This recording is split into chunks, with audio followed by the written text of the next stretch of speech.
مسلم league نون کے رہنما supreme court کے باہر میڈیا سے گفتگو کر رہے ہیں۔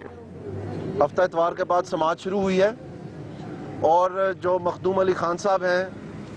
میاں نواز شریف صاحب کے وکیل، انہوں نے انتہائی جو تفصیل میں جتنے بھی کیسز 62 اور 63 آئینی شقوں کے مطابقت میں سپریم کورٹ کے سامنے سماعت ہوئے ہیں پچھلے 15-20 سال میں، ان میں ایک ایک کی تفصیل میں جا کر کے ان کا جو ثبوت کا معیار تھا اور ان کا سپریم کورٹ تک پہنچنے کا جو طریقہ کار تھا، اس میں عدالت میں باور کروایا کہ کوئی بھی کیس جس میں ڈسکوالیفیکیشن کا سوال بھی ابھرا ہے وہ بغیر تمام نجی عدالتوں سے ہوتا ہوا یہاں تک نہیں پہنچا۔ اس کا مقصد کیا تھا؟ اس کا مقصد یہ ہرگز نہیں تھا کہ مینٹینیبلٹی پہ یا جورسڈکشن پہ کوئی بحث کی جائے، یہ بار بار انہوں نے کہا ہے۔ اس کا مقصد یہ تھا کہ جو ثبوت کا معیار ہے اور جو ثبوت کو سامنے لانے کا طریقہ کار ہے، اس کا مقابل جو عمران خان صاحب کنٹینر پہ بیٹھ کے کہتے رہے ہیں، اس کے مقابل انہوں نے یہ واضح کرنے کی ایک پوری تقریب آج کورٹ کے سامنے کی ہے۔ اور یقین جانیے گا کہ یوسف رضا گیلانی کیس سے لے کے بے نظیر بھٹو کیس سے لے کے علی احمد گمن کیس سے لے کے ایون کے جو ایک لسٹ کے تحت جو نون لیگ کے کچھ لوگ بھی تھے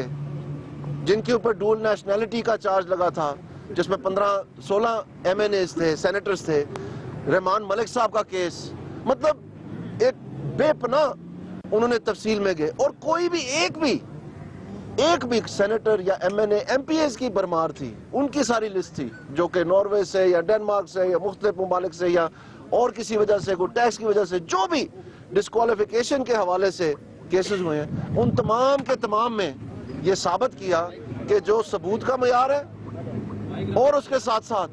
جو کیس کا یہاں تک پہنچنے کا طریقہ کار ہے وہ کیا رہا ہے، تاکہ کورٹ اس بات سے گوشہ رہے کہ نہ تو یہاں پر ثبوت ہے۔ کیا مقصد کیا تھا اس کا؟ اس کا مقصد یہ تھا کہ نہ تو یہاں پر کوئی ثبوت ہے، کیونکہ جیسے کہ آپ کو معلوم ہے اچھی طرح سے، اور یہ بھی مانتے ہیں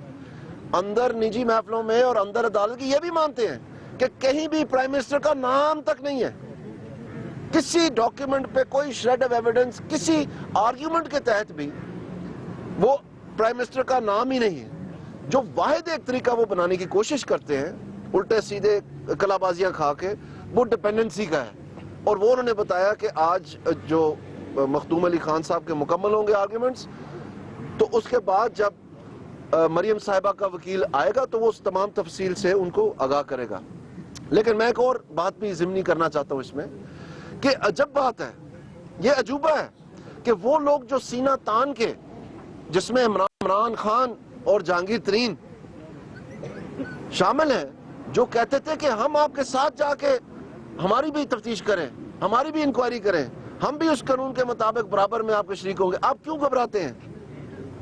آپ تلاشی دیں، آپ اس لیے گھبرا رہے ہیں کیونکہ آپ کچھ چھپا رہے ہیں۔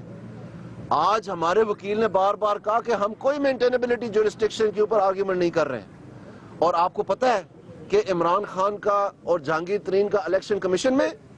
اور سپریم کورٹ میں، دونوں کیسز میں، جو وہ کہتے تھے عوام کو کہ ہم ساتھ چلیں گے اسی معیار پہ، وہ